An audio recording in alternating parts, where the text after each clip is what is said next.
Hello, this is Mr. Joseph with another Bible study. Today we'll be in Genesis chapter 41, um, continuing our study on Joseph. Genesis chapter 40 is where we were last week. Joseph interpreted two of the prisoners' dreams, and the interpretation of the dream came out exactly as Joseph interpreted. Um, Both of these dreams, one was from a cupbearer in Pharaoh's court, and the other one was the chief baker in Pharaoh's court.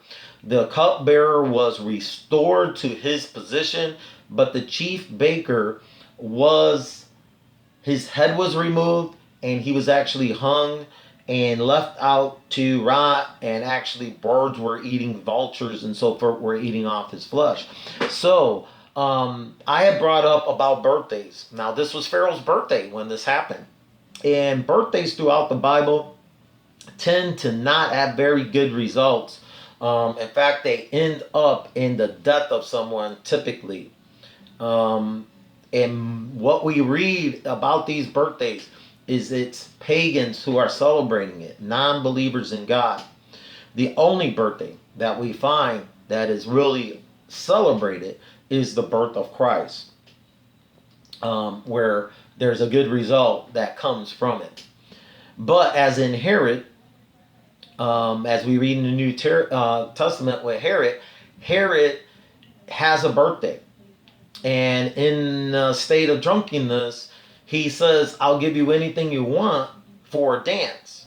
And he tells the young lady to dance. Well, she ends up dancing, and she asks for the head of the Baptist, John the Baptist, the one who Jesus said was the greatest prophet of all. And sure enough, Herod cuts off the head of John the Baptist and serves it on a platter to her.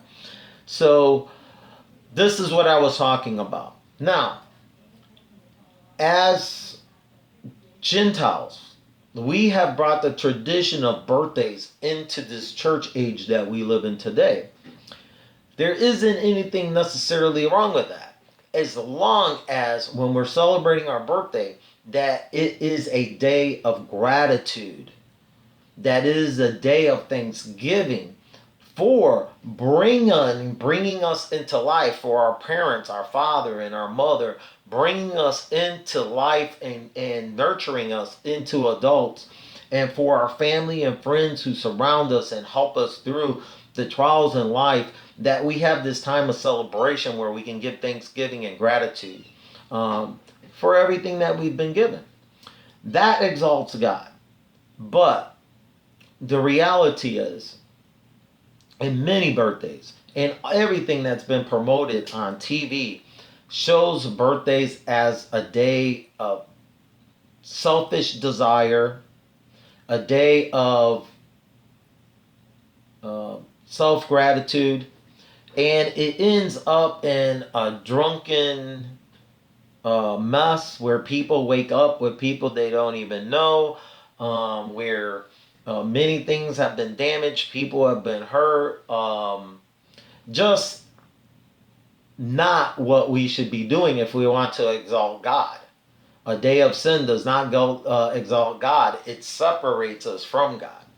So I just wanted to point that out. I know that there's denominations that says you shouldn't celebrate birthdays. That is not true. The Bible does not say that anywhere in the Bible. Jesus' birthday is celebrated. Okay, but as we read and we look at the majority of the cases that's in the Bible, we see death resulting as a result of a birthday. So if you celebrate a birthday, or if you're going somewhere to celebrate a birthday, make it a day of gratitude, a day of thanksgiving, a day to celebrate a loving relationship, and not a day of drunkenness and self-indulgence. All right. So Genesis chapter 41, Pharaoh's having these dreams. Pharaoh's troubled by them. Pharaoh says, nobody can interpret these dreams. The cupbearer remembers, oh yeah, there's this guy Joseph this Hebrew, this young Hebrew who I was in jail with, he told me exactly my dream and what would happen. And that was the time when you restored me back to the court. So Pharaoh says, go get this guy, bring him back to me, and let's see if he can interpret my dream. So they clean Joseph up. He probably has a beard and so forth as a Hebrew. So they shave him, they dress him up, they give him new clothing so he could be presentable to bring in front of Pharaoh. Pharaoh tells him the dreams. And then after Pharaoh tells him the dreams, Joseph basically lets Pharaoh know that in verse 16, he says, I am not able to interpret these dreams. Joseph tells Pharaoh, it is God who will give Pharaoh a favorable answer.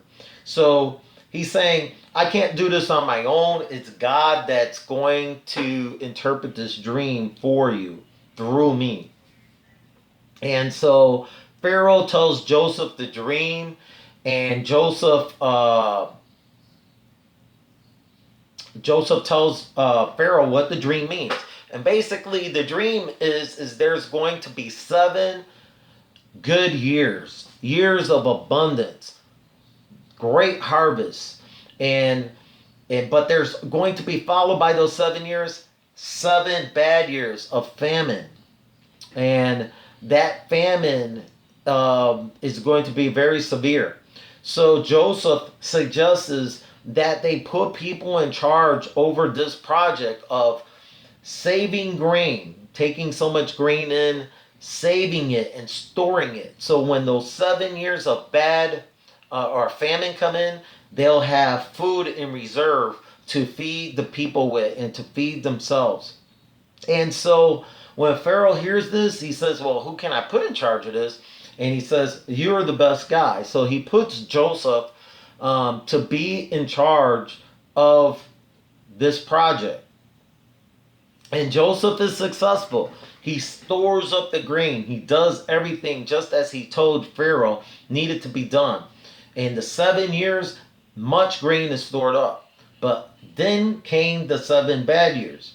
And as the 7 bad years of famine come in, now Egypt has all power. And they always had all power, but now they become very, very, very rich because all the people are dependent on them for grain.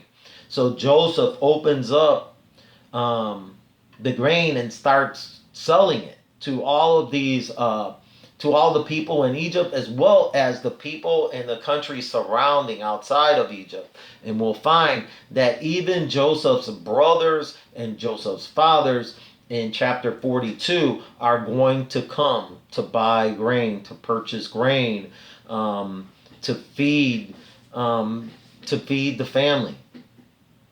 So Joseph is now, he's second in command. Nobody but Pharaoh is higher than Joseph. He's over all the land. The original dream that Joseph said that you will be now bowing down before me, people are already doing that. They're bowing down to him as a prince of Egypt. And so Joseph is given a wife. He ends up having 2 sons. And so Joseph is starting up a family. And that's pretty much where we end up in chapter 41.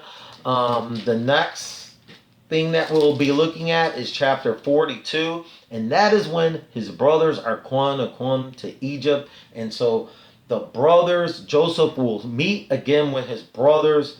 And there is a lot in store in that chapter. So I hope you enjoyed this message. Peace be with you and thanks be to God. And until the next time, shalom.